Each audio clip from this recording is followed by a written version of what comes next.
Muy buenas tardes nuevamente a todos quienes nos siguen en esta novena Feria del Libro de Relaciones Internacionales del Instituto Matías Romero. Les damos la bienvenida para la segunda presentación de la feria, que como ustedes acaban de ver se trata de este libro, La seguridad extraviada, apuntes sobre la seguridad nacional de México en el siglo XXI, coordinado por la doctora María Cristina Rosas y con 12 capítulos muy interesantes sobre temas que efectivamente son temas de gran actualidad, prácticamente todos para la agenda nacional y la agenda internacional. Son temas que nos muestran cómo el concepto de seguridad humana que fue acuñado por el PNUD a mediados de los 90, pues tenía alguna razón en la vinculación hoy día de los temas de seguridad y desarrollo. Hemos visto cómo crisis como el cambio climático, las crisis económicas, la falta de cumplimiento pleno de los derechos humanos, las epidemias, las hambrunas, las sequías, pues todo forma parte de una visión de seguridad humana en su acepción amplia.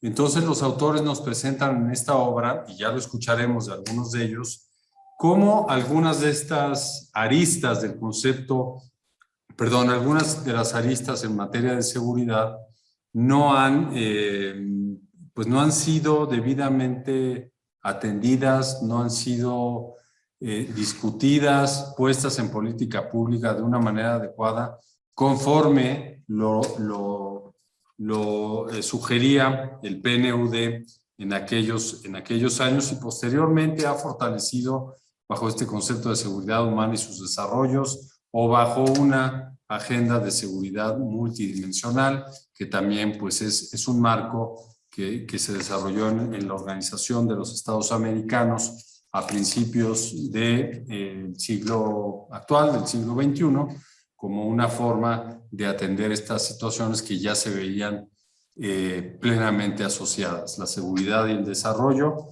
De lo contrario, pues hoy día estamos sufriendo partes de sus efectos. Tengo el gran gusto de dar la bienvenida, en primer lugar, a la coordinadora de este magnífico libro, la doctora María Cristina Rosas. María Cristina, bienvenida. Muchísimas gracias por estar con nosotros. También al doctor Tomás Martínez, quien va a ser uno de los comentaristas, escribió uno de los capítulos dentro de este libro, y a Héctor Frías, el doctor Héctor Frías también, quien, al igual que Tomás, pues nos va a comentar sobre un tema sobre el cual ha escrito y que además pues cobra absoluta actualidad en la realidad mexicana del día de hoy, que es el tema de género y la violencia contra las mujeres y estos esfuerzos inacabados a nivel internacional y también en el caso mexicano por erradicar las violencias contra las mujeres, por garantizar la equidad de género en todos los ámbitos de la vida de nuestro país. Entonces, me da mucho gusto. Vamos a dar inicio a la presentación del libro. Les recuerdo a las personas que nos escuchan a través de internet, en este caso estamos en YouTube, dada la caída que hubo durante el día en distintas partes del mundo de Facebook. Vamos a continuar en YouTube, que el libro, La seguridad extraviada, al igual que los demás que se van a presentar en esta feria del libro y algunas otras obras que algunas instituciones nos han compartido, están a la venta aquí en el Instituto Matías Romero. Hemos puesto un módulo para quienes en la Ciudad de México quieran pasar aquí por el centro histórico y actualizarse sobre lo que se está pensando en la academia, lo que se está analizando, la perspectiva que hay sobre algunos temas relacionados con diplomacia, política exterior, relaciones internacionales, que siempre son de gran interés para las personas que tienen el gusto por estas disciplinas, pero también para las personas que están pensando en formar parte del Servicio Exterior Mexicano en el futuro. Pues aquí hay un acervo importantísimo de obras sobre temas actuales, como lo he mencionado, que son de gran interés. Entonces, ahí está la invitación y con ello vamos a dar paso pues ya de lleno a la presentación del libro y en primer lugar le daremos la palabra a Tomás Martínez Sánchez, quien es, lo voy a presentar rápidamente, licenciado en Sociología por la Universidad Autónoma Metropolitana, maestro en Administración Militar para la Seguridad y Defensa Nacionales, precisamente en el Colegio de la Defensa Nacional, y candidato a doctor en Estudios Latinoamericanos por la UNAM.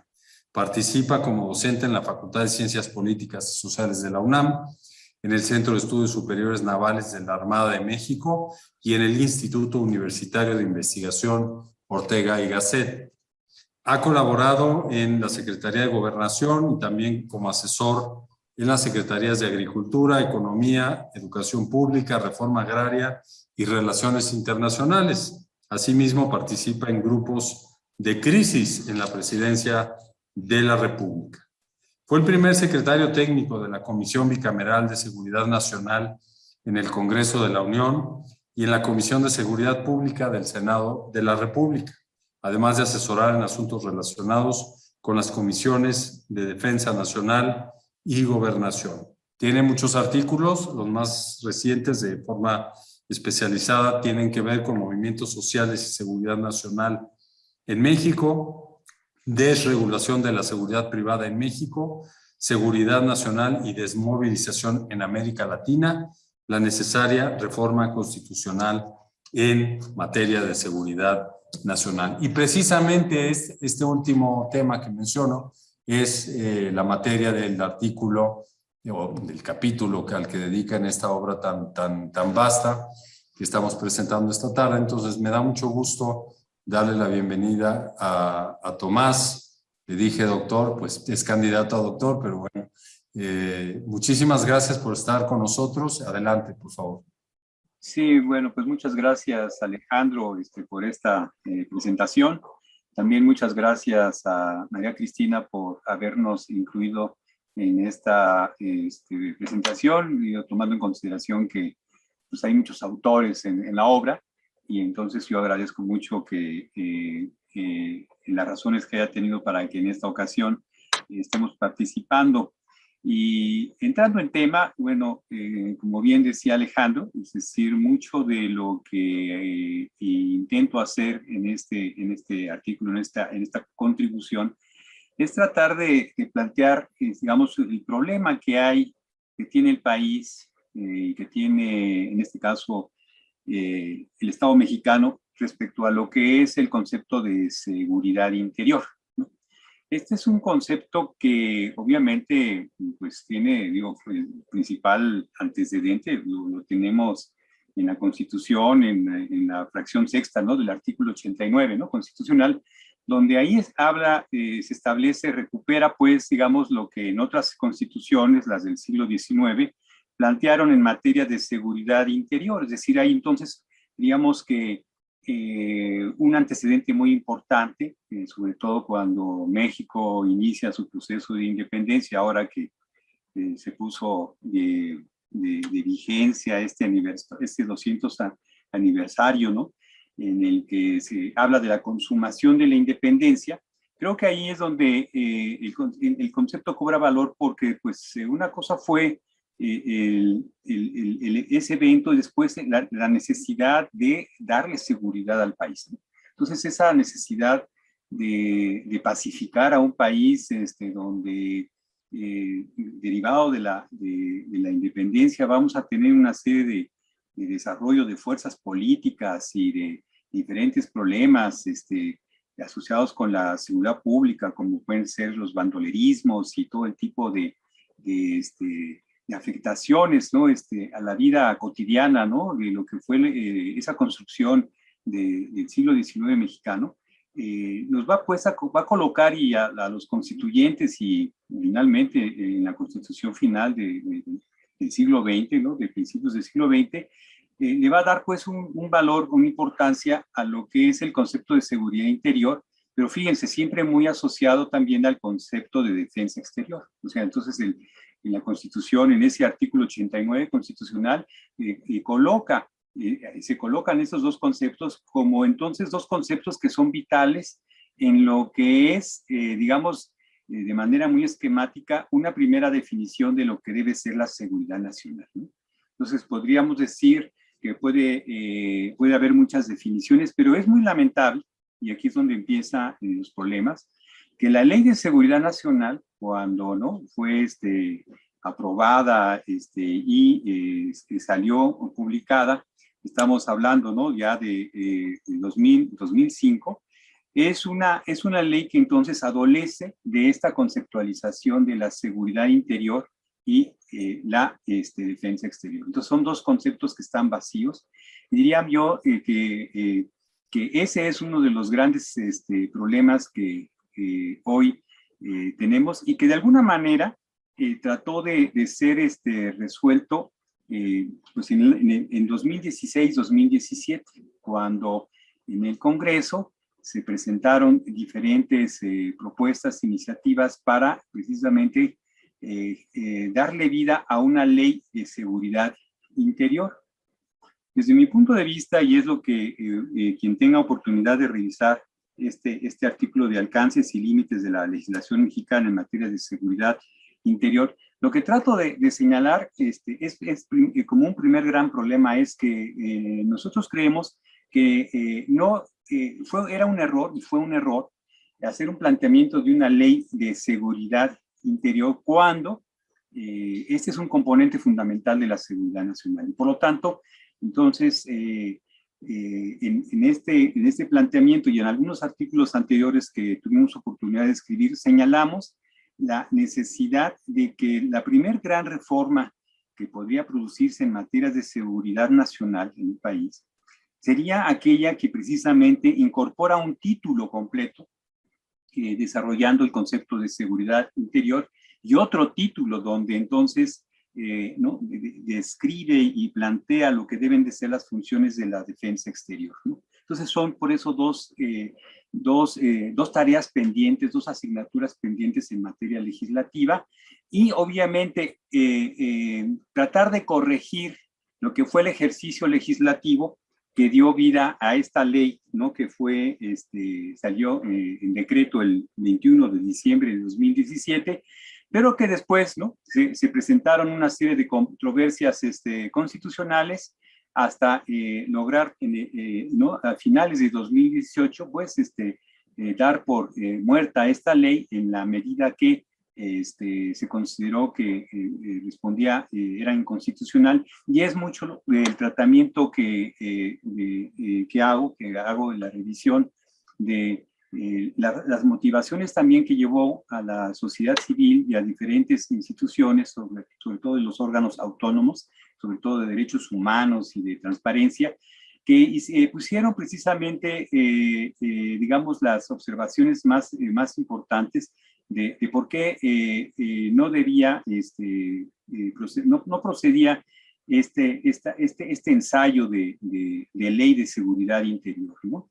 Y bueno, ¿y cuál es entonces el principal, digamos, problema o el principal problema que vamos a encontrar en este diseño, esta intentona de diseño, ¿no? Legislativo en materia de seguridad interior?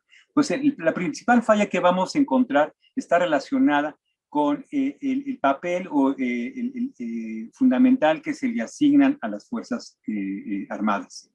Es decir, de alguna manera, podríamos decir que el principal promotor de esta iniciativa, al final de cuentas, son las propias Fuerzas Armadas.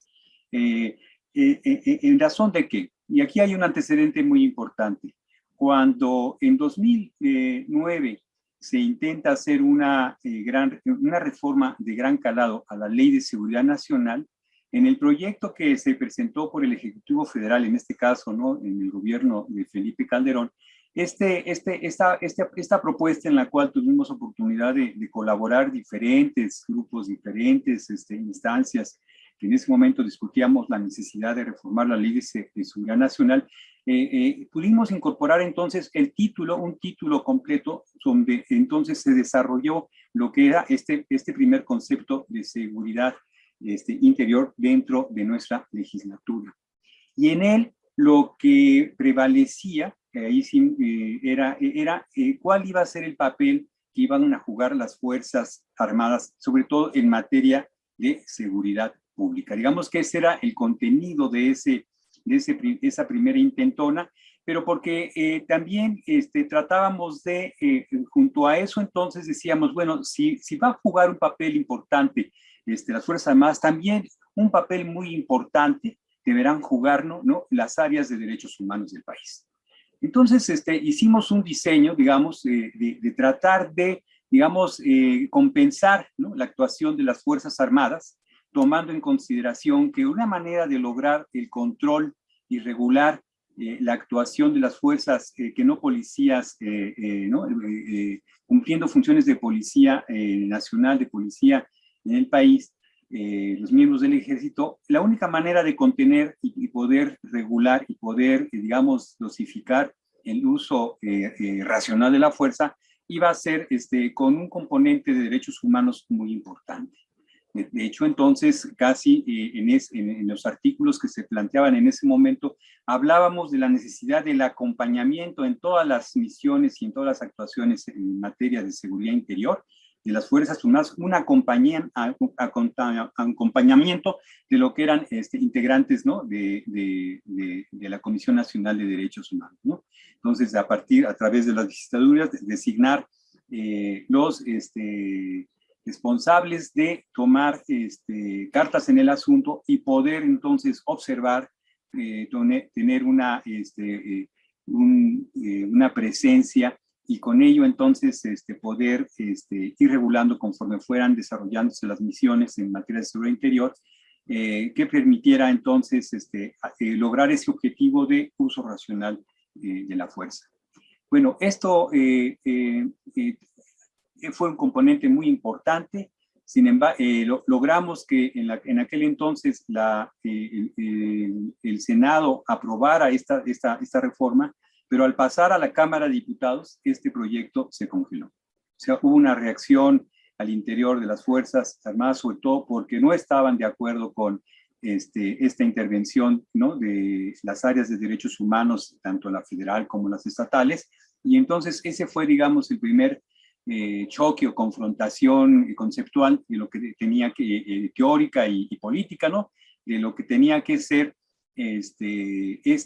esta manera de protocolizar la acción, en este caso las Fuerzas Armadas en materia de seguridad pública y seguridad interior. Entonces, de esa experiencia, de ese refrenar que tuvimos, de esa resistencia, cuando entonces renace la idea de la seguridad interior, ahora renace, pero entonces con una idea de una ley independiente a la ley de seguridad nacional.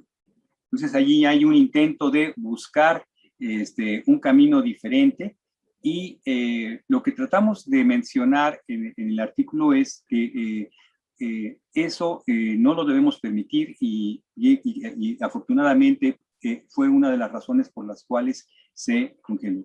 Sobre todo por lo siguiente, porque aquí hablaré un poquito de lo que tendrían que ser quiénes son los responsables o quiénes deberían ser los responsables de la seguridad interior.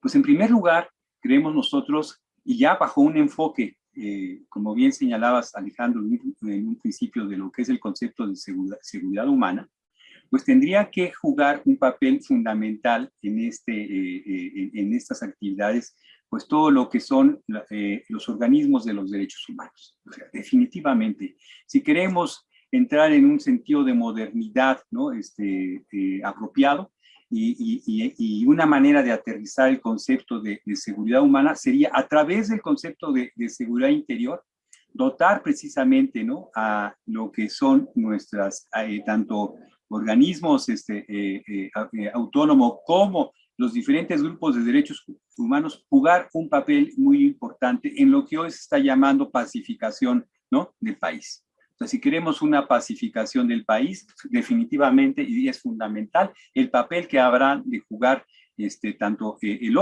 los órganos autónomos, ¿no?, de derechos humanos federal y estatal en el ámbito nacional, como todos los organismos de la sociedad civil que tendrían que ser coadyuvantes en este esfuerzo.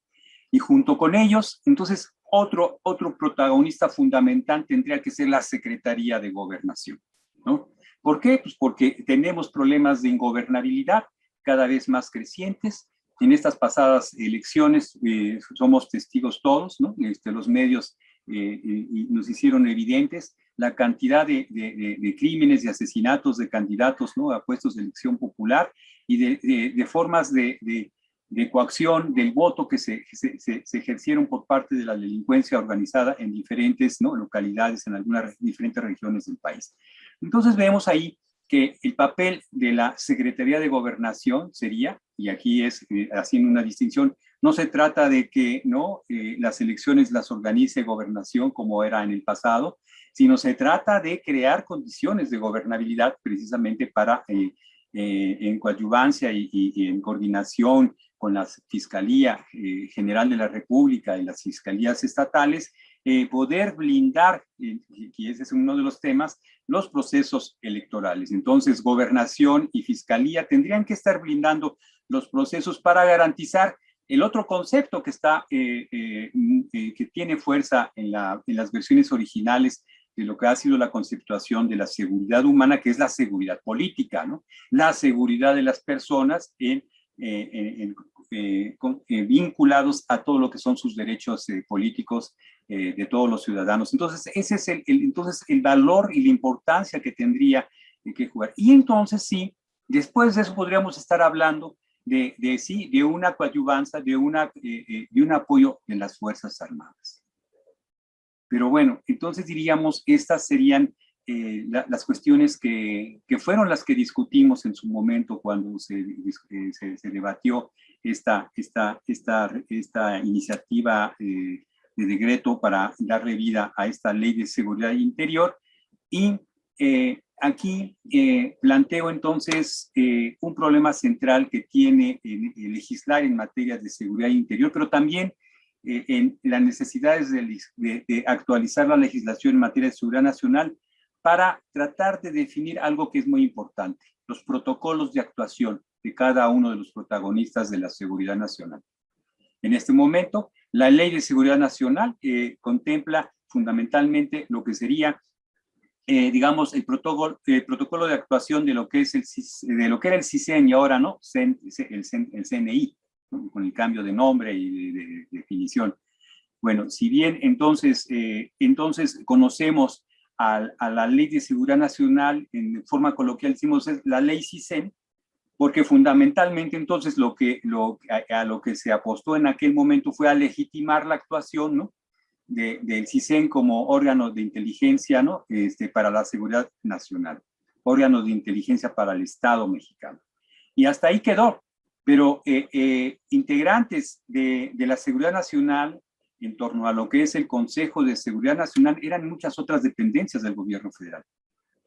Y eso hoy damos cuenta de que no es, más allá de lo que son las Fuerzas Armadas, que tienen sus protocolos, ¿no?, a través de sus diferentes reglamentos, sus diferentes ordenanzas, el resto de los integrantes del Consejo de Seguridad Nacional no tienen protocolos de actuación en materia de seguridad nacional.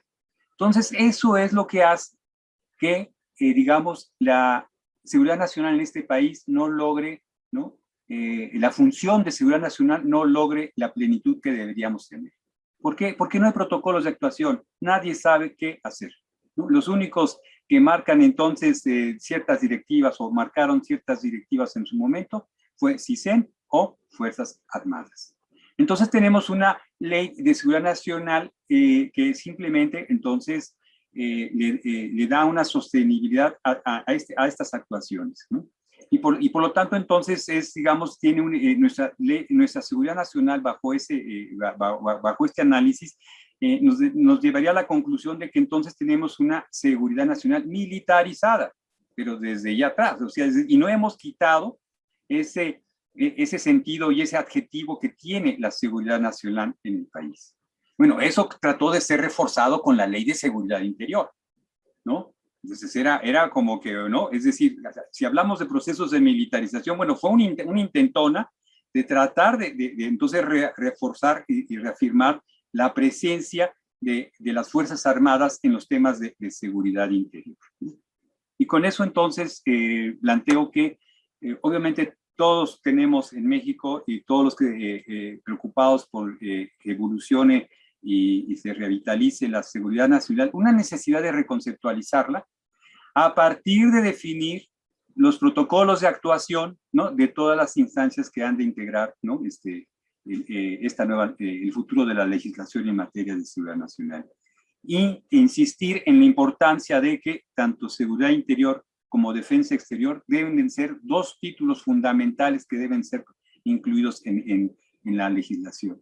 Y lamento mucho que esta última legislación en materia de seguridad nacional, cuando abordó el tema de los agentes, ¿no?, sobre todo a partir de lo que fue la actuación de la DEA, ¿no?, por la detención del general Cienfuegos en los Estados Unidos, se hizo una legislación de naturaleza reactiva a ese fenómeno, sin ni siquiera abordar otra vez el tema, ¿no?, de la seguridad interior.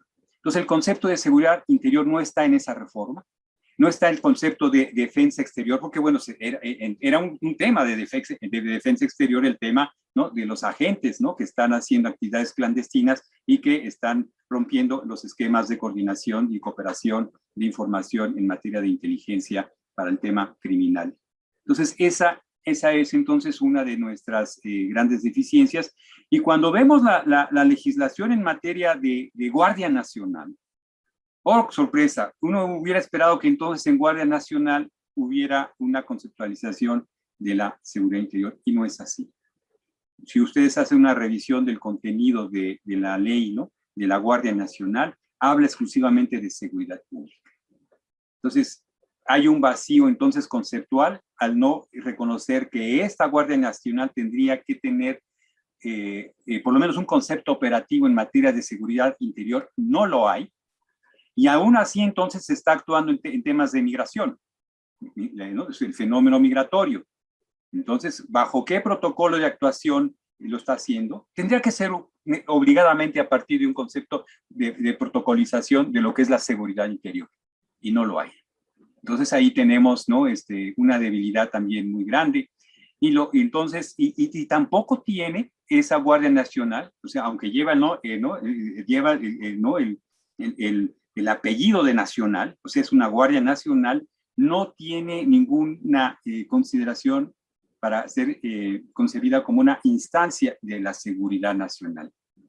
Entonces ahí vemos que tenemos una fractura desde el punto de vista conceptual, o sea, hablando académicamente, pero también desde el punto de vista estratégico, porque no hay una articulación de un concepto estratégico de seguridad nacional con el de seguridad interior y seguridad y defensa exterior. Entonces tenemos actuaciones fragmentadas, ¿no?, más que nada discursivas, que no hay un imperio, pues, de lo estratégico, ¿no?, hacia el futuro de lo que puede ser el rumbo del Estado mexicano en materia de seguridad nacional. Y con ello, entonces, concluyo y agradezco y espero que pueda servir de algo, ¿no?, esta lectura de este artículo, donde tratamos de demostrar precisamente esta intentona, ¿no?, de militarización, ¿no?, que se dio en ese momento, pero que fue detenida afortunadamente, ¿no?, por las fuerzas pensantes de este país, que dieron los elementos al Poder Judicial para que no prosperara esta legislación. Muchas gracias, Alejandro, muchas gracias a todos a Cristina y a todos los que están atentos a esta presentación. Muy bien.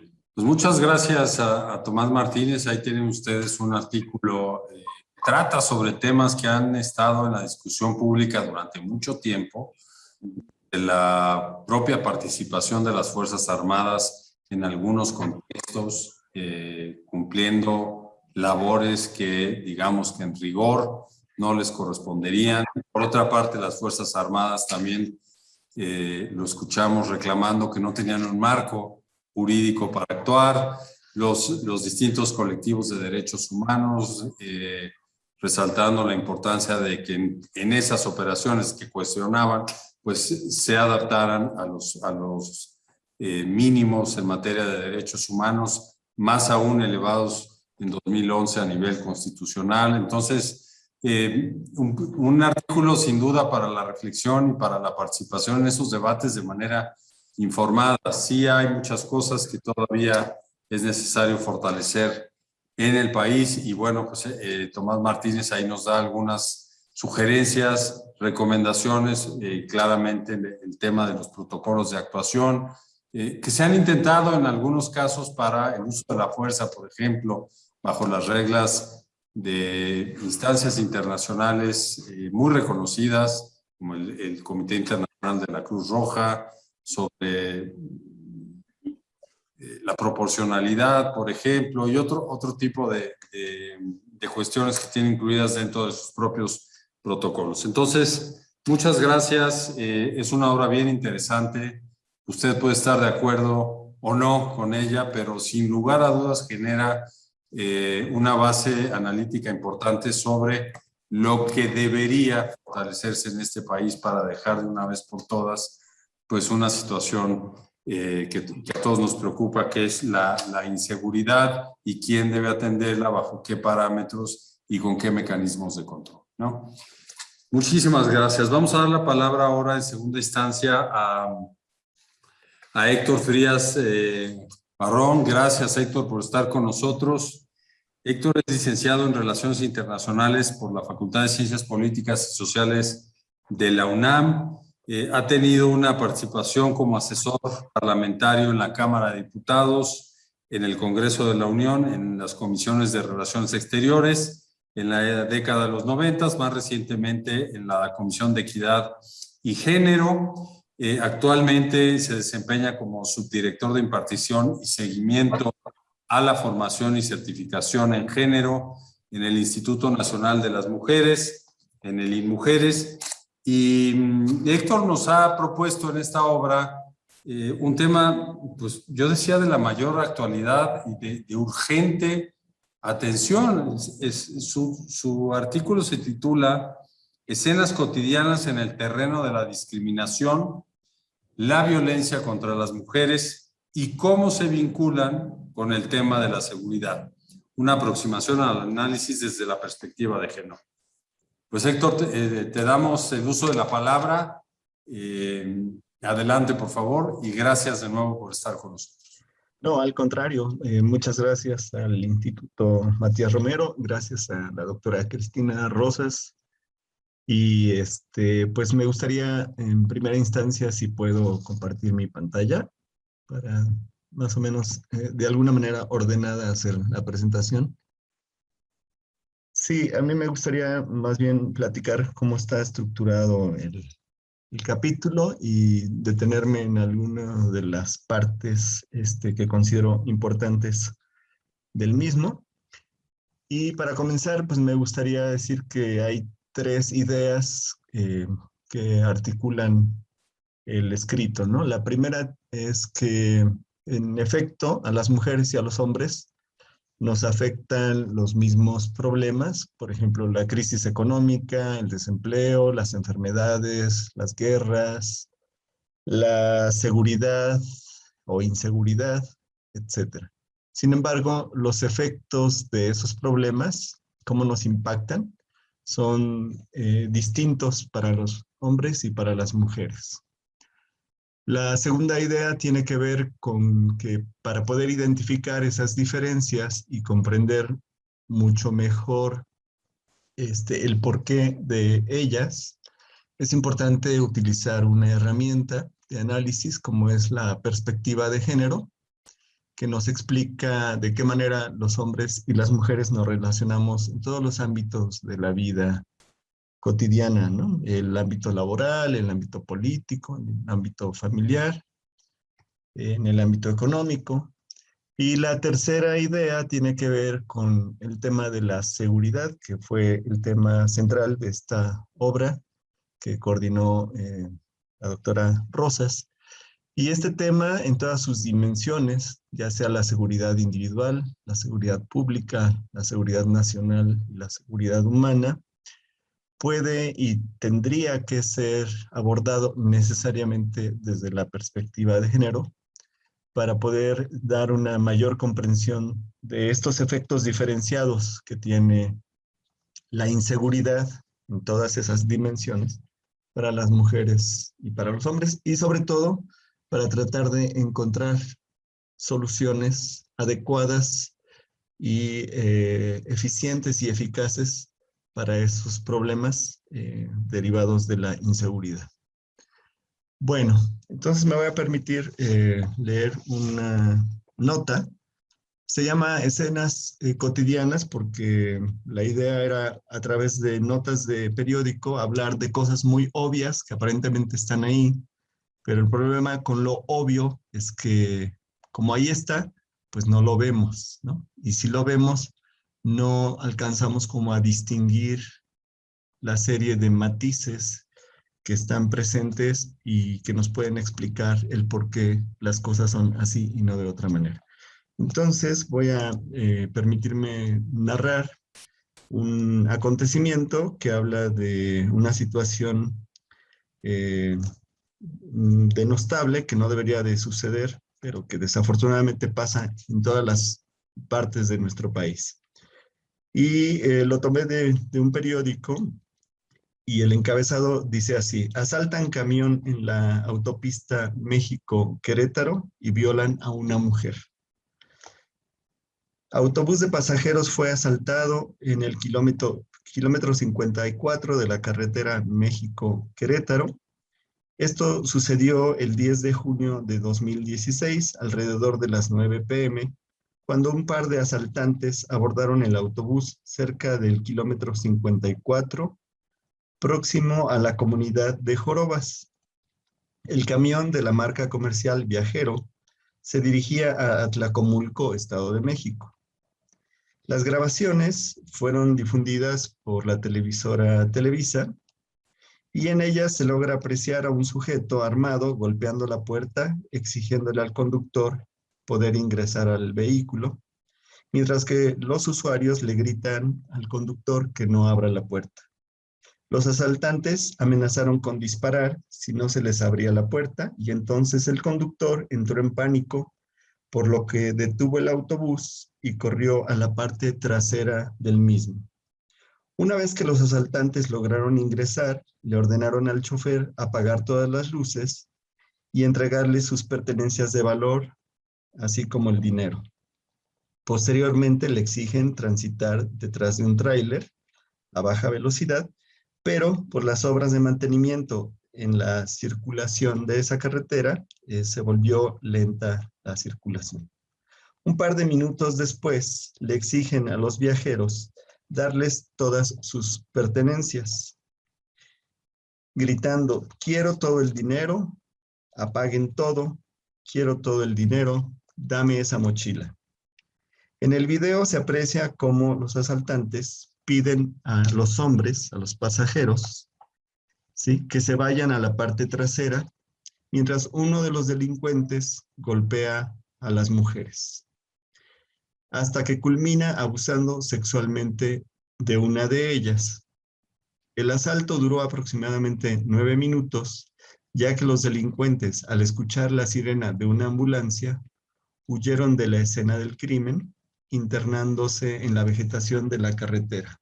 Tomado de el periódico Sin Embargo, en junio de 2016. Más allá de lo que decíamos, que todo mundo podemos ser susceptibles de un asalto en una de las carreteras de nuestro país, en alguna de las líneas de autobuses, lo importante aquí, con el tema de la seguridad, en este caso de la seguridad pública, pero también la seguridad personal, es analizar con esta herramienta las diferencias que existen cuando un evento de esta naturaleza tiene lugar. Por ejemplo, cuando mujeres y hombres en una sociedad de riesgo, como es la mexicana, esperamos en la calle abordar algún transporte público, tal como se ve en esta situación, claro que nos da miedo, ¿no? Experimentamos algunos temores en el sentido de que algo nos puede suceder. Sin embargo, no compartimos los mismos temores Y aquí en el cuadro podemos ver el número de palomitas que significan temores. Para los hombres son 4, mientras que para las mujeres hay 8 temores principales, ¿no?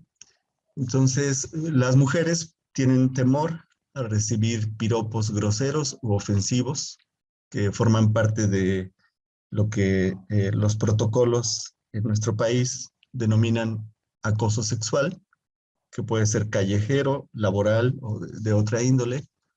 También tienen temor de ser intimadas o acechadas y también de ser abusadas sexualmente.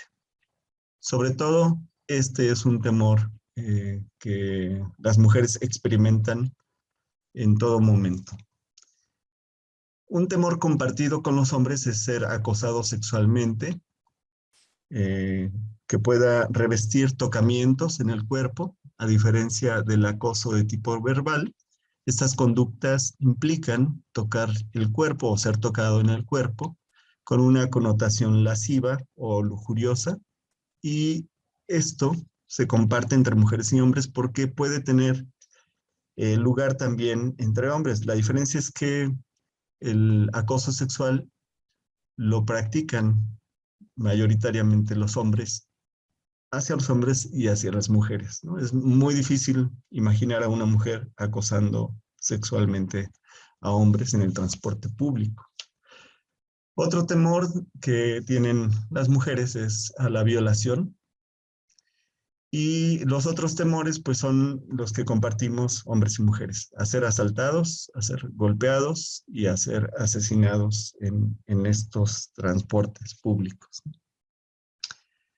Entonces, lo importante el artículo, digamos, es que plantea que a pesar de que nos puede pasar lo mismo, es importante ver estas diferencias y lo que hay detrás, cómo se explica eso. Gracias a esta herramienta de la perspectiva de género, podemos decir que lo que hay detrás es la manera en que hemos sido socializados, socializadas, educados y educadas, y que se llama, desde la perspectiva de género y la teoría de género, los estereotipos de género, ¿no? Un estereotipo es una imagen distorsionada de lo que se piensa que los hombres y las mujeres debemos hacer y podemos hacer.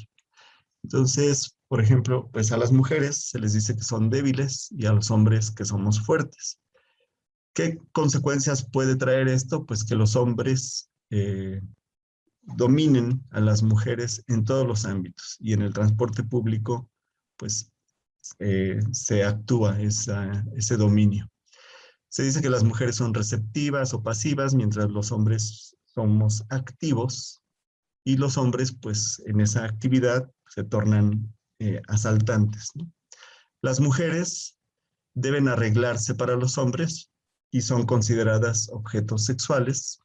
Y los hombres, como son dominantes, como tienen una sexualidad irrefrenable, pueden actuarla y pueden someter sexualmente a las mujeres. Por eso abusan y violan a las mujeres.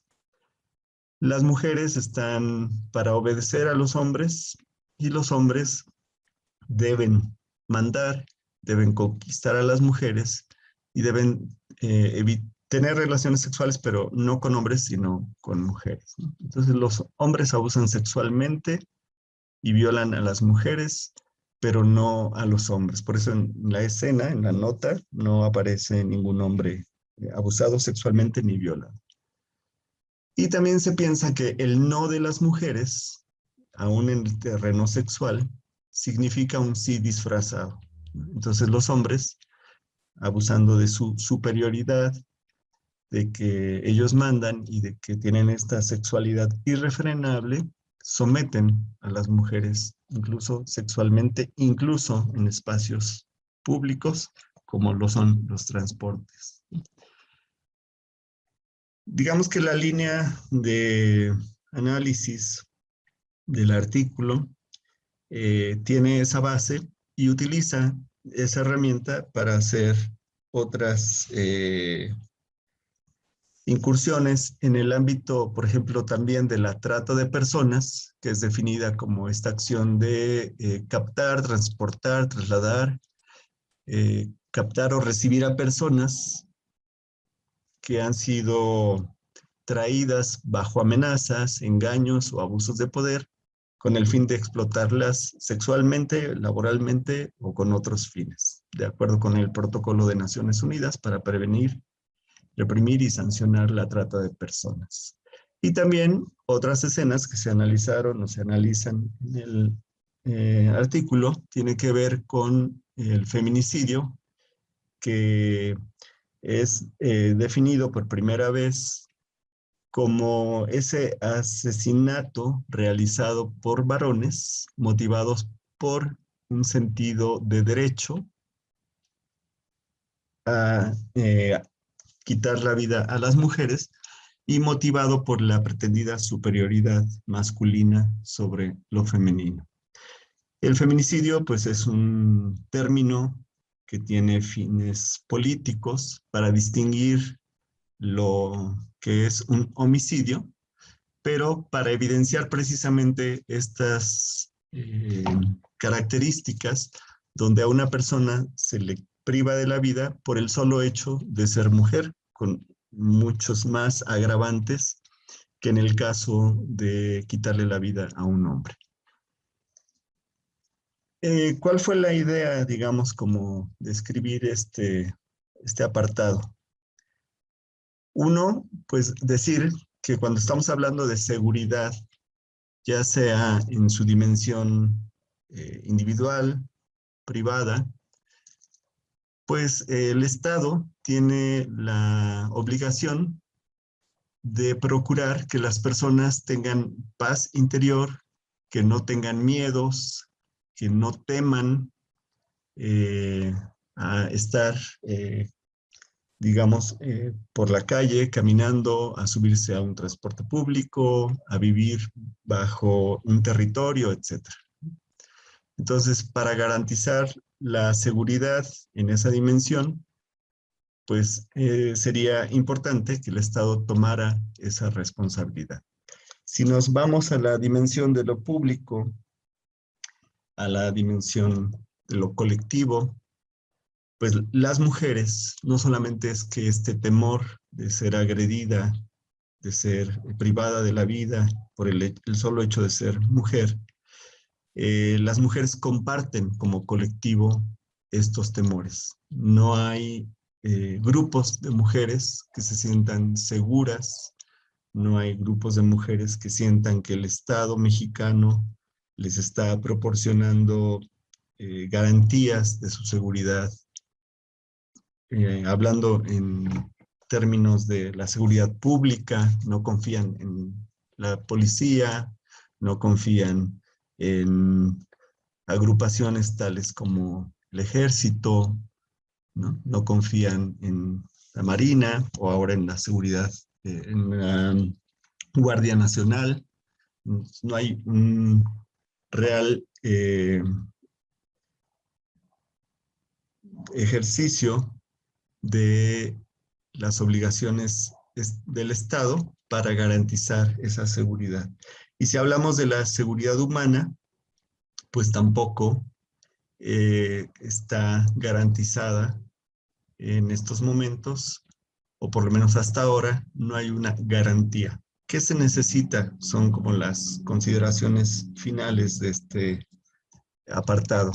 Bueno, que los enfoques de seguridad en cualquiera de las dimensiones de las que hemos hablado, para mejorar la situación de las mujeres, ya sea en sus familias, en sus comunidades, estén diseñados e instrumentados con esta herramienta de análisis que es la perspectiva de género, que contemplen las diferencias que hay, las necesidades específicas en el colectivo de las mujeres y que las autoridades responsables de los temas de seguridad en nuestro país tengan esa sensibilidad y sepan utilizar este enfoque para que todas las dimensiones de la seguridad sobre todo la seguridad humana, centrada en las personas, lo lleven implícito y se garantice que las mujeres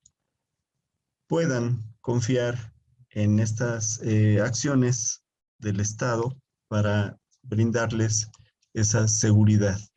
Las necesidades que tenemos los hombres y las mujeres para acceder al derecho humano de la seguridad no son las mismas. Si se sigue diseñando una estrategia para pretender dar respuesta a las necesidades de la seguridad de la población, cuando la población no es homogénea, cuando sus necesidades no son las mismas, cuando sus temores y las actividades que realizan cada grupo de la población no son las mismas, esta política de seguridad en cualquiera de sus dimensiones no va a responder, no va a ser capaz de resolver la problemática de la inseguridad. Es un poquito como la descripción del artículo en general y bueno, dejaría el espacio por si hay algunas preguntas o inquietudes a plantear sobre este tema. Muchas gracias. Al contrario, Héctor, muchísimas gracias por tu participación, por hacer un recorrido de tu artículo tan detallado, pues sobre un tema que efectivamente es un tema lamentablemente actual. Has recorrido el tema de la discriminación y en tu artículo lo divides en distintos rubros: la distinción, la exclusión y la restricción de las mujeres en determinados momentos a través de distintos actos por parte o del Estado o de la sociedad. Me gustó mucho también el cuadro sobre los estereotipos de género, porque nos muestran, y esto cada vez es más importante, que se divulgue, que se hable para que no se asuman como socialmente aceptables todos estos estereotipos que acabas de mostrarnos y algunos otros más, ¿no? Lo que las mujeres no pueden o no deben hacer y los hombres sí pueden y sí están permitido que hagan, ¿no? Esto es un principio de ruptura de la igualdad y de la discriminación y el tema del feminicidio, que es un tema pues de debate en México desde hace ya muchos años, desafortunadamente. Hoy estamos en la etapa en la que se cuestiona la implementación correcta de la definición o la tipificación del feminicidio en muchos lugares. Por cierto, en tu artículo no lo mencionaste, pues recuerdas esta gran activista Diane Russell, una activista sudafricana, escritora, pero que abanderó la causa del feminismo con gran valor y pues, dejando obras importantísimas. Entonces, muchísimas gracias por incluir también esta parte de las condiciones o las no condiciones, diría yo, en las que viven las mujeres como parte de la seguridad. Lo hemos visto acentuado en la pandemia, sin lugar a dudas. Tenemos un parámetro inmediato que son los datos de la Comisión Interamericana de Derechos Humanos. Nos muestran cómo ha crecido la violencia o las violencias contra las mujeres, la discriminación, la forma como se han asumido roles automáticos para las mujeres en la pandemia, y por lo cual crece su vulnerabilidad. Entonces, yo celebro que podamos haber tratado este tema en este libro tan completo. Y bueno, ahora vamos a dar la palabra a la coordinadora de esta obra, que también aporta un artículo, María Cristina Rosas. Pues es una gran colaboradora y amiga del Instituto Matías Romero desde hace tiempo. Doctora, muchas gracias. La doctora Rosas es profesora asociada de tiempo completo en el Centro de Relaciones Internacionales de la Facultad de Ciencias Políticas y Sociales de la UNAM. También es licenciada, maestra y doctora en Relaciones Internacionales precisamente por la UNAM, así como doctora en Estudios Latinoamericanos por nuestra máxima casa de estudios. Ha sido docente en el Colegio de la Defensa Nacional, catedrática en el Centro de Estudios Superiores y Navales de la Secretaría de Marina. Ha fungido como consultora del gobierno mexicano, también consultora en el sector privado y en organismos internacionales sobre temas de economía y política internacional. Y en el extranjero también ha tenido estancias de investigación y participación en universidades como la de Columbia, la de Nueva York, la Universidad de las Naciones Unidas en Tokio, la Universidad de la Defensa en Washington, entre otras. Actualmente preside el Centro de Análisis e Investigación sobre Paz, Seguridad y Desarrollo, Olof Palme. Y nos da mucho gusto, María Cristina, porque tú tratas incansablemente el tema de la seguridad humana a partir de cómo lo acuñó el PNUD. Me llama mucho la atención que en tu artículo mencionas que pues una vez que iniciaba este concepto de seguridad humana, pues llegaron los atentados a los Estados Unidos, los actos terroristas de 2001, que prácticamente enterraron momentáneamente el concepto, pero después con una serie de efectos tan notorios en el ámbito internacional como las pandemias, el cambio climático, las hambrunas, etcétera, etcétera, pues cobra otra vez vigencia este concepto. Es parte de lo que nos compartes en el artículo que has escrito, pero sobre todo me gustaría que nos hables de esta obra, cómo se vislumbra un trabajo de este calado con tantos temas tan importantes, y por eso tenemos el gusto de darte la palabra, María Cristina. Adelante. Muchas gracias a Alejandro Alday, y también gracias por la hospitalidad. Siempre es un gusto poder colaborar con el Instituto Matías Romero, y celebro que tengamos la oportunidad de comentar esta obra. Esta obra fue publicada en 2019, pero luego nos ganó la pandemia y bueno, el resto de la historia ya la conocen. Yo quiero compartir algunas láminas también para explicarles el sentido del libro y lo que nos propusimos hacer con esta obra. De entrada, decirles que esta obra continúa con un trabajo de reflexión que hemos venido desarrollando ya desde hace algún tiempo alrededor de los temas de seguridad nacional, y la prueba pues son algunos de los textos que pueden ver aquí. El que ven hasta abajo a la derecha, la seguridad por otros medios.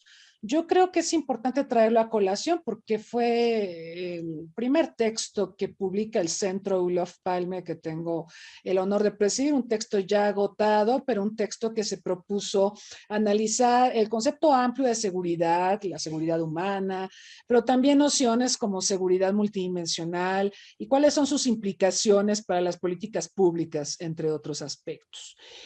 Yo les diría que el libro que estamos presentando hoy, La seguridad por otros medios, viene siendo continuación de La seguridad por otros medios, de este libro.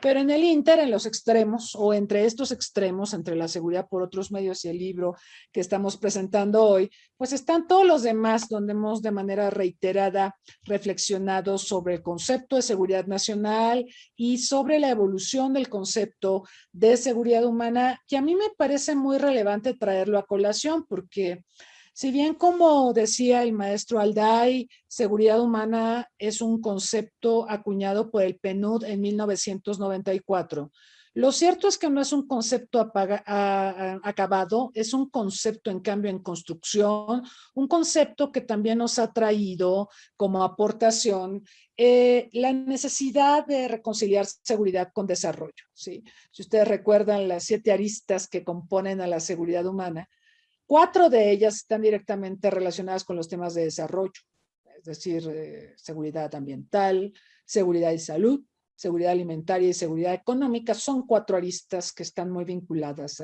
al desarrollo. Y por otro lado, tenemos otras 3 aristas de seguridad humana que están más vinculadas a la seguridad más dura, ¿no? La seguridad política, la seguridad personal y la seguridad de la comunidad.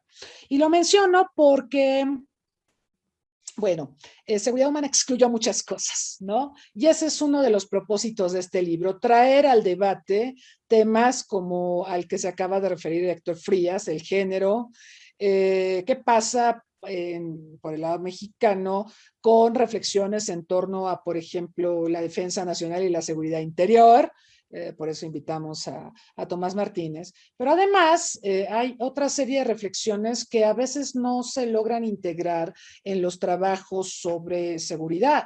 Por ejemplo, el tráfico ilícito de especies amenazadas. Yo escribo 2 capítulos en este libro y además de analizar la evolución, los límites y los alcances de la seguridad humana, analizo también seguridad cultural, que es un concepto bastante nuevo y terriblemente importante, y alrededor del cual ahora ya vemos incluso sesiones del Consejo de Seguridad de Naciones Unidas, precisamente para evitar la destrucción, el saqueo del patrimonio cultural, y hemos visto que la Corte Penal Internacional ya hizo un juicio y ya metió a la cárcel por lo menos a uno. Dicen que pues esto es insuficiente porque pues hay mucha gente que destruye, que trafica con el patrimonio cultural, pero por lo menos tenemos a una persona, un yihadista en Malí, que destruyó los famosos mausoleos de Tombuctú y está en la cárcel. Y esta es una primera experiencia muy importante en la que se piensa podremos avanzar para que todos aquellos que destruyen el patrimonio cultural, que el patrimonio es importante porque es la memoria de los pueblos, es un elemento de identidad. Por eso se habla del memoricidio, muchos lo equiparan con el genocidio. O sea, tú cuando destruyes elementos de identidad nacional, pues estás tratando de borrar la memoria y la historia de un pueblo. Por eso, pues ahora está tan empoderado el tema de seguridad cultural y eso lo van a encontrar en este texto. Ahorita les voy a hablar más de los contenidos. Entonces, un primer objetivo de este libro es actualizar el concepto de seguridad humana, ver cómo han evolucionado los 7 componentes que originalmente nos planteó el PNUD, pero qué otros podríamos nosotros ponderar como elementos de seguridad humana. Algunos los acabo de mencionar.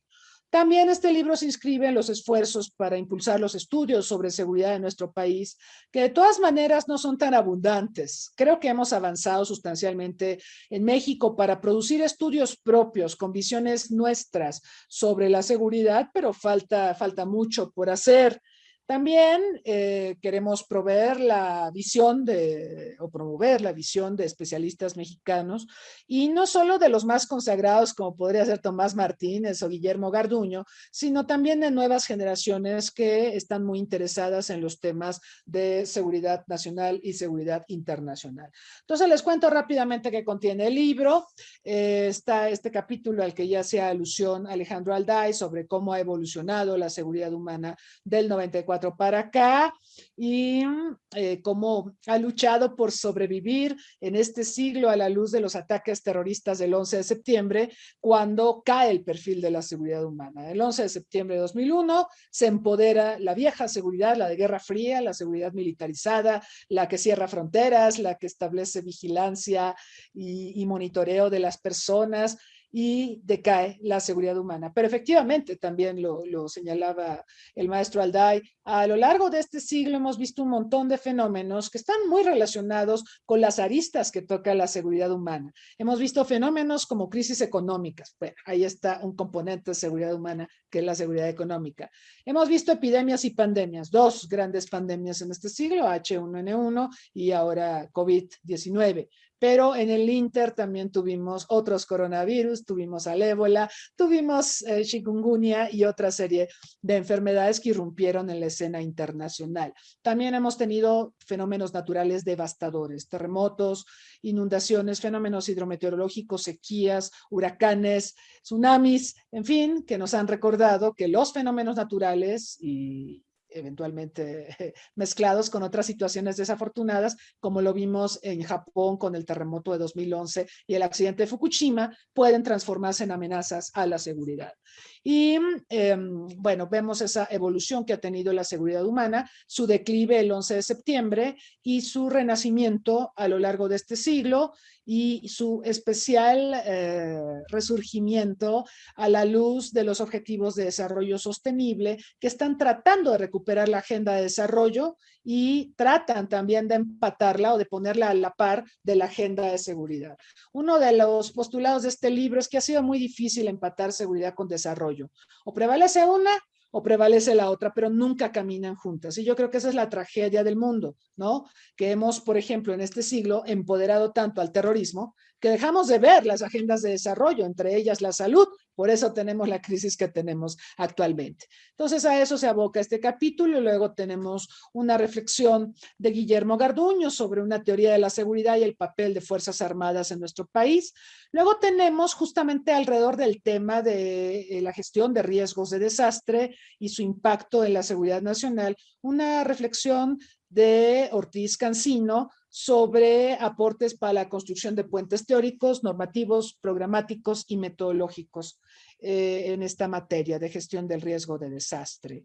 Él es un especialista en protección civil y fue funcionario en Iztapalapa justo cuando fue el terremoto de 2017 y él estuvo a cargo de toda la logística para responder al terremoto. También tenemos un análisis de Mauricio Bastián sobre la seguridad ciudadana, otro tema del que se habla mucho, pero poco entendido, me parece. Ya escucharon a Héctor Frías hablar sobre género y seguridad, otra arista que queda fuera de seguridad humana, pero que ahora, afortunadamente, gracias a reflexiones como las de Héctor, las vamos incorporando y las vamos mirando a través del prisma de la seguridad humana. Por supuesto, no podía faltar un análisis sobre el terrorismo y la seguridad nacional de México. Este capítulo lo elaboró Alfonso Aragón, que es un conocedor, un experto en el tema, y hace un recorrido histórico sobre el tratamiento que le hemos dado en México al terrorismo. Después viene un análisis sobre un tema, creo que necesitamos tratarlo más, que es el de los delitos contra el medio ambiente, el tráfico ilícito de especies y cómo impacta a la seguridad nacional de México. Y aquí se ve pues toda la normativa y también se ve la capacidad de organización de los delincuentes para llevar a buen puerto esta actividad que está dilapidando a los recursos naturales y a la biodiversidad de nuestro país. Luego tenemos el tema de la seguridad hídrica, es otro tema que quedó fuera de seguridad humana. Sin embargo, gracias a esta revisión que hacemos de la seguridad humana, nos damos cuenta de la importancia del agua y de los discursos sobre la escasez, el manejo que se da al discurso sobre la escasez. Y este artículo, este capítulo lo desarrolla Fernanda Padilla, que trabajó en Conagua y ha desarrollado una expertise alrededor de este tema. Les comentaba también, yo escribí un segundo capítulo que versa sobre cultura, patrimonio y seguridad e introduzco aquí el concepto de seguridad cultural. Enseguida tenemos un análisis sobre la legislación en materia de seguridad interior, que como ya escucharon, lo elaboró Tomás Martínez.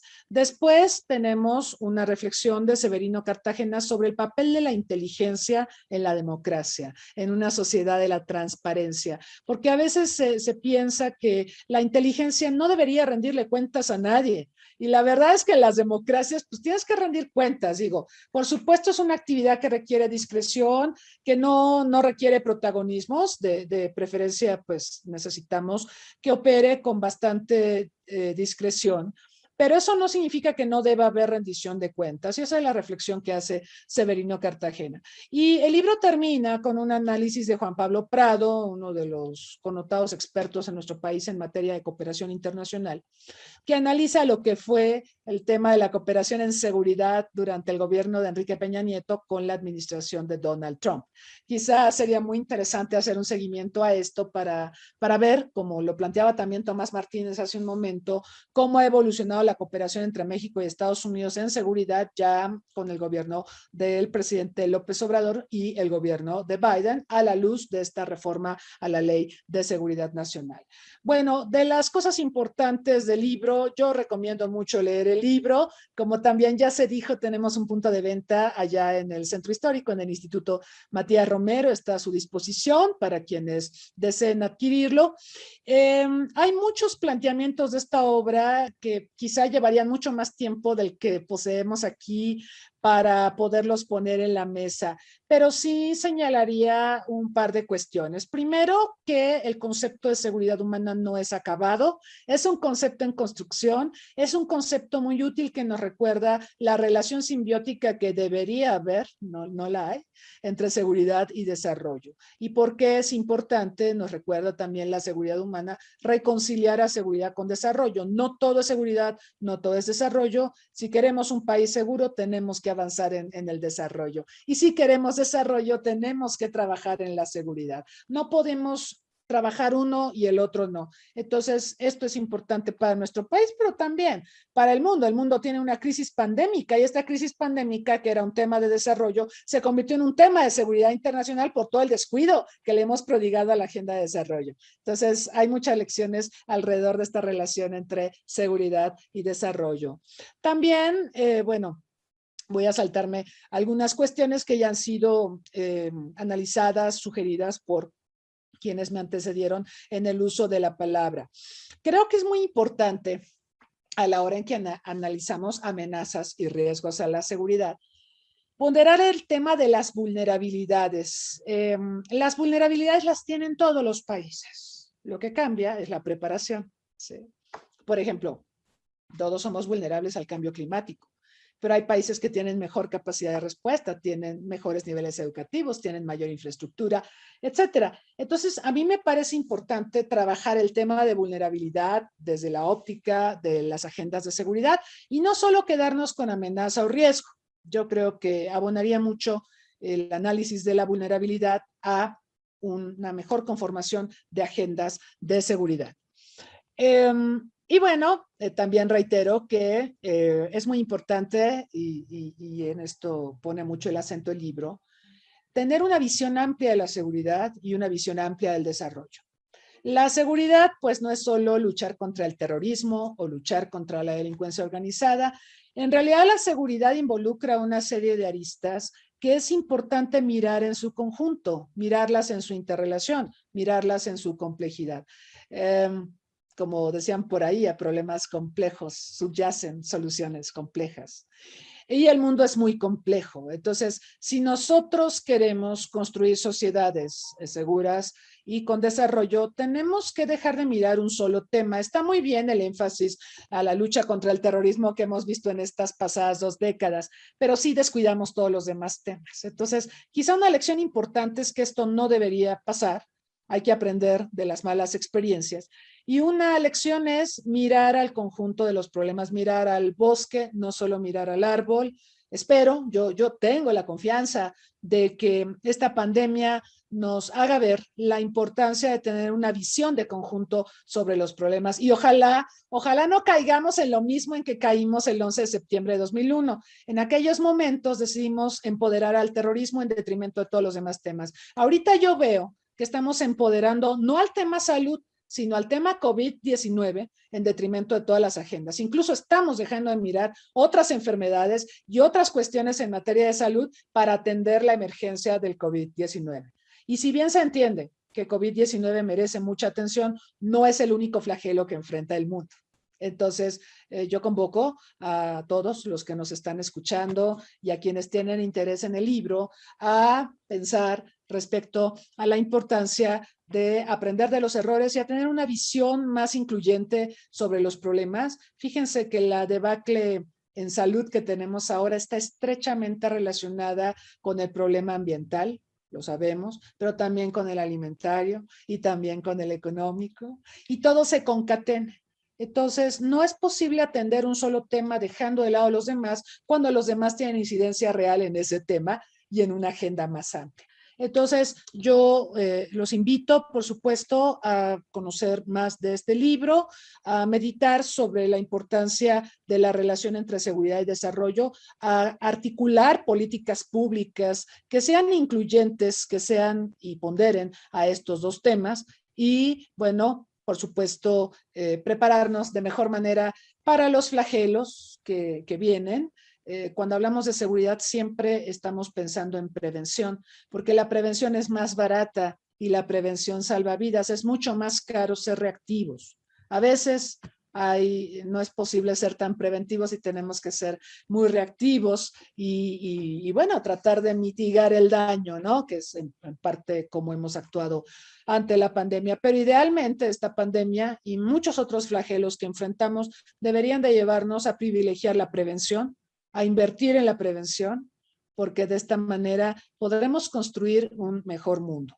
Y si no lo hacemos, pues entonces esta crisis de todos los órdenes que estamos enfrentando, porque no es solo sanitaria, sino que es económica, es política, es cultural, dicen que hasta civilizatoria, pues va a tener un costo altísimo para la comunidad internacional. Entonces, estos son algunos de los aspectos que quería compartir con ustedes alrededor de esta obra y, por supuesto, invitarlos a conocerla. Muchas gracias.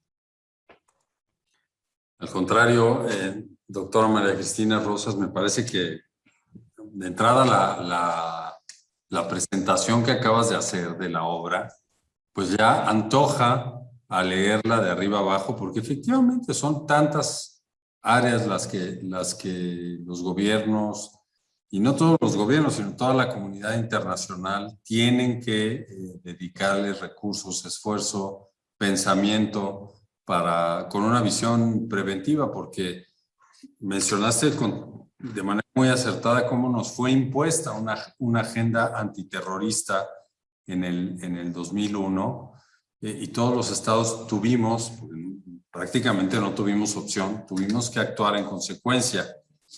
Pero hoy yo plantearía lo siguiente: hoy estamos viendo cómo se empiezan ya a configurar la competencia inmediata en el terreno tecnológico, en el económico, lo que genera también pues, movimientos geopolíticos.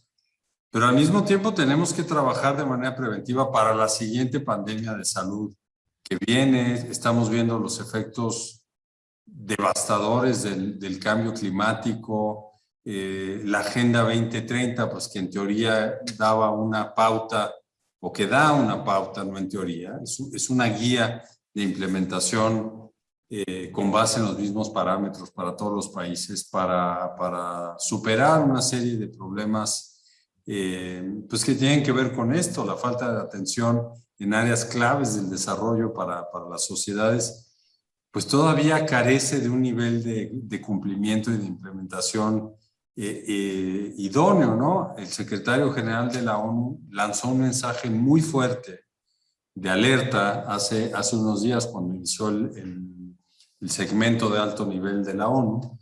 Entonces, ¿hacia dónde vamos como comunidad internacional cuando estamos por una parte viendo esto y lo tenemos enfrente, todos estos retos, todos estos peligros, pero por otro lado, los intereses siguen yendo por otro lado, ¿no?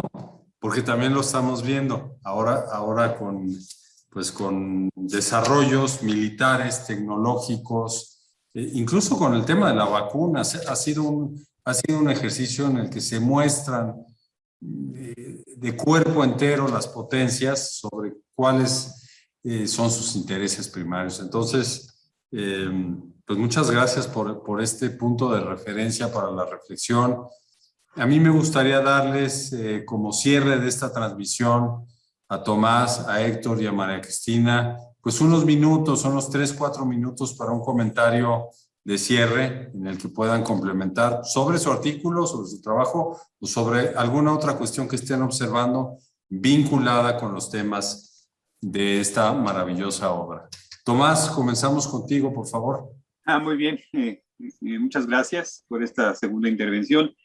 Sí, a mí me gustaría comentar algo que me llamó la atención de la presentación de María Cristina de toda la obra en general, y es el tema relacionado con las vulnerabilidades, ¿no? O sea, normalmente los análisis tendemos a hacerlos de riesgos y amenazas, ¿no? A la seguridad, y ahí sí tenemos Agenda Nacional de Riesgos, ¿no? Y cuando alguna vez hubo elaboraciones más participativas de diferentes instancias, ¿no? De gobierno, incluso de la sociedad, para armar una Agenda Nacional de Riesgos, siempre el énfasis era, ¿no? Riesgos y amenazas, ¿no? De hecho, hasta en la propuesta de la reforma a la Ley de Seguridad Nacional de 2009 se planteaba agregar, pero no se agregaba lo que bien señala María Cristina, que es el tema, ¿no? De las vulnerabilidades. Y no se agrega porque quienes hemos trabajado en el circuito, ¿no? de la seguridad nacional en diferentes instancias, en particular me ha tocado estar en el CISEN, me ha tocado estar en PGR, en Relaciones Exteriores, en Gobernación, etcétera. Y de todas estas participaciones, lo que carecemos es de evaluación. O sea, no hemos hecho evaluaciones de lo que es nuestro desempeño, ¿no? En todas estas dimensiones de la seguridad pública, etcétera. Se tienen informes, ¿no? Pero son informes administrativos de rendición de cuentas de cómo utilicé ciertos dineros, pero no hay una evaluación sistémica que nos permita identificar cómo es que mitigamos ciertos riesgos, ciertas amenazas. Y sobre todo, no evaluamos, ¿no? Lo que llamaríamos el proceso de empoderamiento de las instituciones de seguridad. O sea, entonces, así como hoy está de moda el término empoderar a la sociedad, empoderar al individuo, ¿no? Sobre todo cuando hablamos de seguridad personal, y nos planteamos, ¿no? Bueno, ¿cómo empoderar? Cuando hablamos del tema de feminicidio ¿no? y de violencia de género, ¿cómo empoderar a las mujeres? Y correcto, ese yo creo que es un término muy importante, cómo empoderamos a la sociedad, sobre todo ya mirando a los ciudadanos como, ¿no? Como foco de atención, pero cuando no debemos dejar de lado también mirar cómo hemos empoderado al Estado en materia de seguridad nacional. Y resulta que no lo hemos empoderado, lo hemos desempoderado. Entonces hay un proceso de desempoderamiento porque no hemos evaluado las vulnerabilidades que se han acumulado, ¿no? A lo largo del tiempo. Entonces creo que este es un tema fundamental de que no hemos desarrollado los métodos y las metodologías para ver, ¿no? Estos edificios que hemos construido y que luego vienen cambios de administraciones ¿no? Removemos y movemos, pero sin una previa evaluación de las decisiones que estamos tomando respecto ante una falta de una evaluación precisamente, ¿no? de cuál es la capacidad que hemos desarrollado. Entonces no hay una evaluación de esas capacidades, es un balanceo, ¿no? Entre debilidades y fortalezas, y que conste que es una teoría básica en la seguridad nacional, analizar el poder nacional, y no hemos logrado entonces lograr una métrica debidamente reconocida para hacer una evaluación. Y entonces tenemos la formación de consejos de seguridad nacional que llegan y pues aparentemente toman decisiones sin tomar en cuenta las capacidades institucionales para enfrentar los retos del futuro, los retos del presente y los del futuro. Entonces sí hace falta, digamos, acuñar, y es una propuesta que hemos trabajado en los cursos que hemos dado en materia de seguridad nacional, de buscar la manera de hablar entonces de una agenda de seguridad donde el tema del empoderamiento institucional se convierta, ¿no? en un punto fundamental, porque a partir de ahí es que entonces se relativizan riesgos y amenazas, ¿no? Entonces, si no tenemos esa métrica, no vamos a ser capaces de mirar.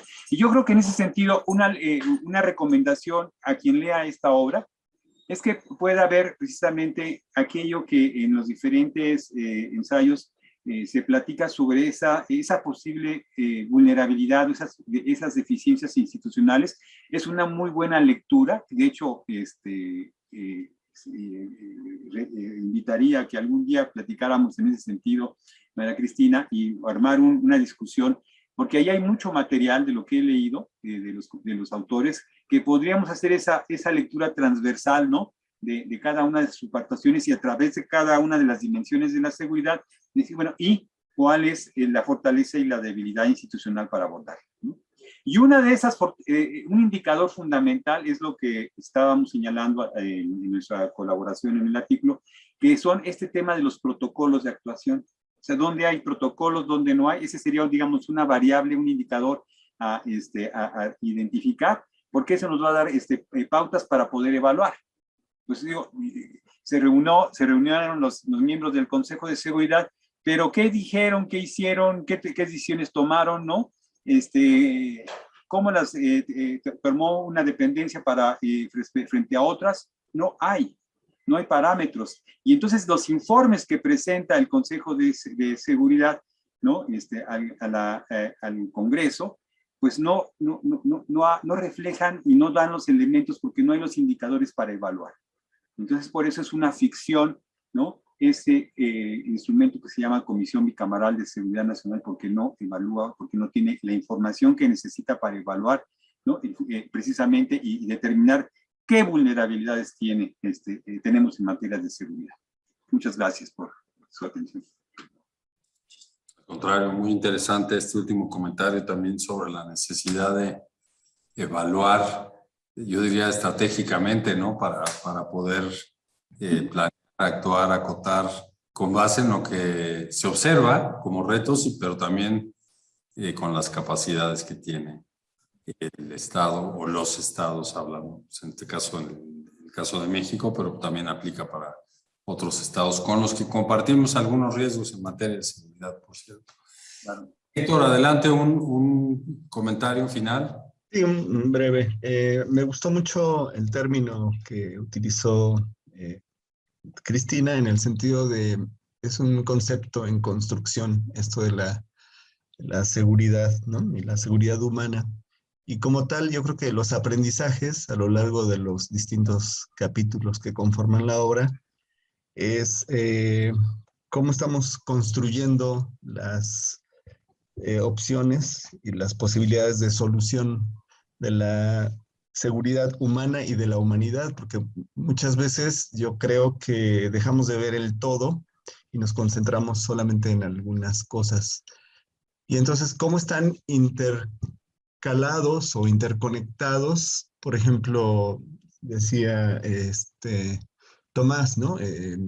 ¿Cómo pensar en el concepto de seguridad nacional ante el fenómeno de la inmigración? Pero ¿cómo dejar de lado o no la seguridad personal de los migrantes, de los inmigrantes? ¿Cómo procurar la seguridad de los grupos en condición, entre comillas, de vulnerabilidad, cuando toda la humanidad es vulnerable?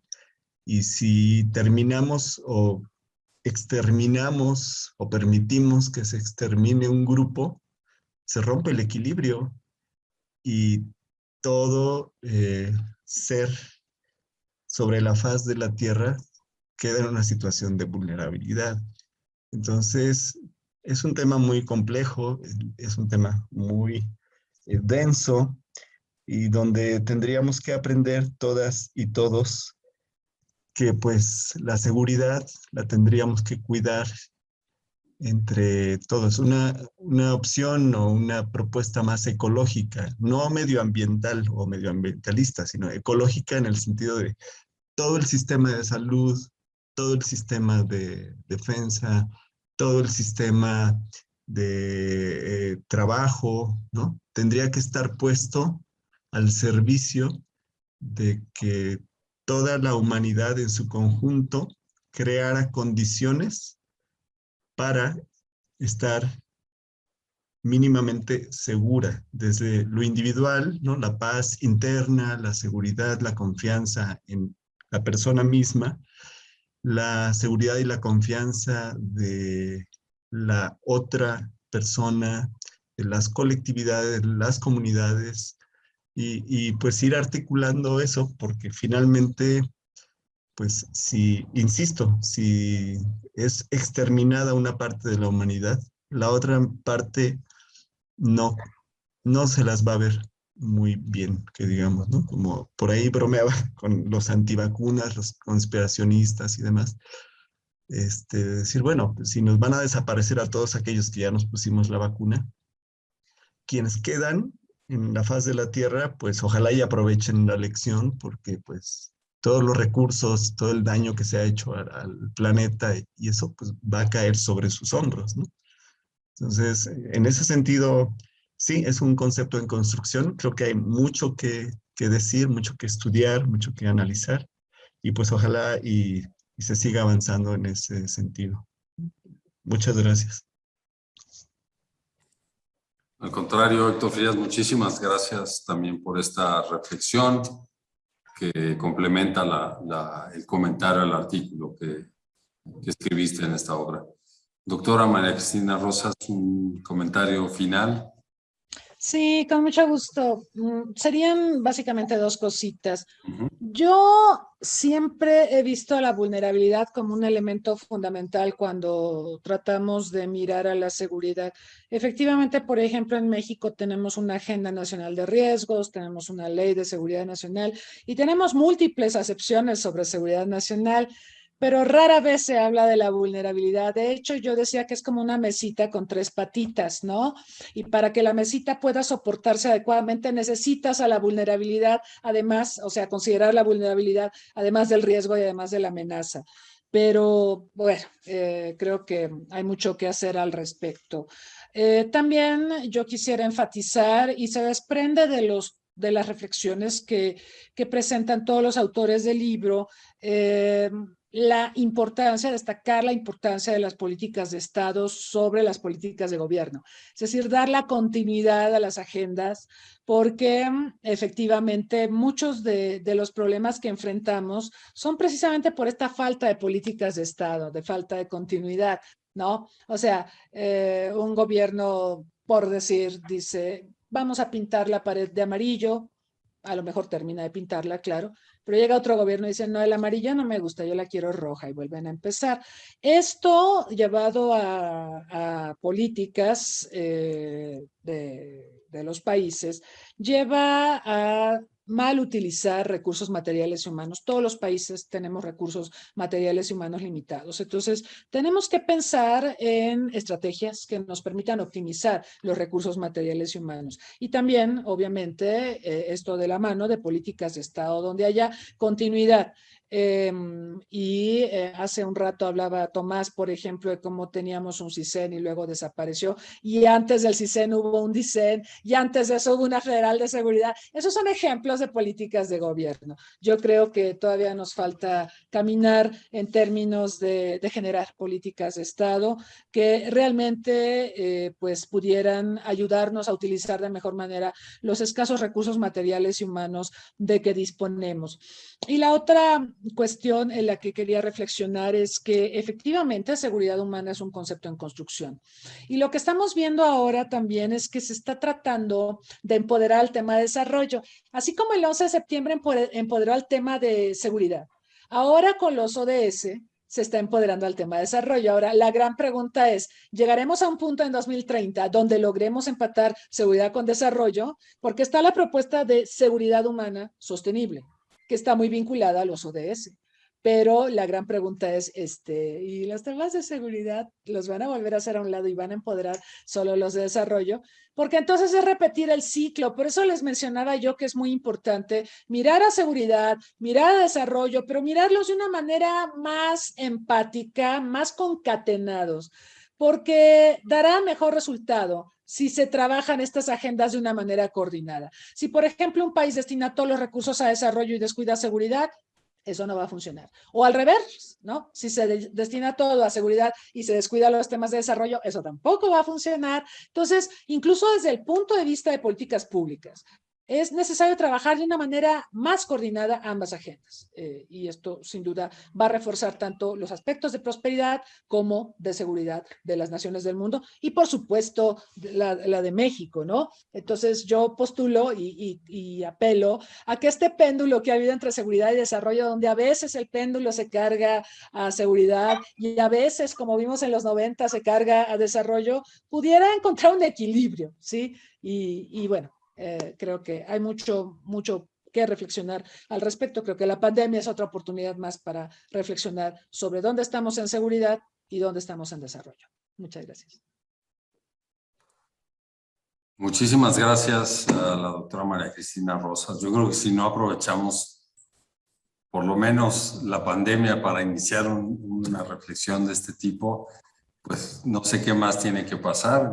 Ya es quizá el efecto más fuerte que ha tenido la humanidad en los últimos años de manera compartida y debería obligarnos a pensar de manera estratégica también, pues, con base en los recursos humanos y materiales de cada país y colectivamente, pues con base en la cooperación también para el desarrollo. Yo les quiero agradecer nuevamente su participación, su presencia y sobre todo la calidad de las presentaciones que han tenido esta tarde como parte de la presentación del libro La seguridad extraviada, apuntes sobre la seguridad nacional de México en el siglo XXI, que ha coordinado la doctora María Cristina Rosas y que, repetimos, está a su disposición aquí en el Instituto Matías Romero. Estoy seguro que también, si ustedes hablan al Centro de Análisis e Investigación para la Paz, Seguridad y Desarrollo, Olof Palme, también estará a disposición. Escriban a la doctora María Cristina Rosas, pero vale mucho la pena leerlo para tener también análisis propios, para revisar estas propuestas que nos han compartido esta tarde y muchas más que vienen en este libro sobre cómo modificar este equilibrio entre seguridad y desarrollo.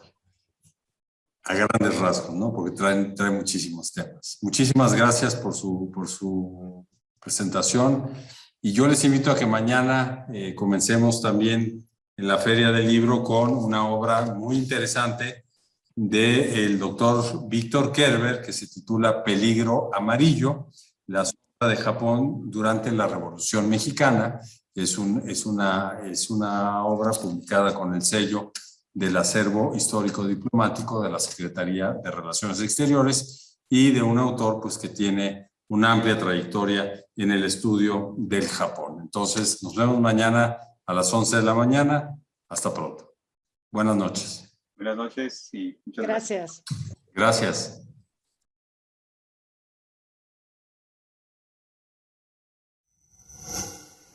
Gobierno de México.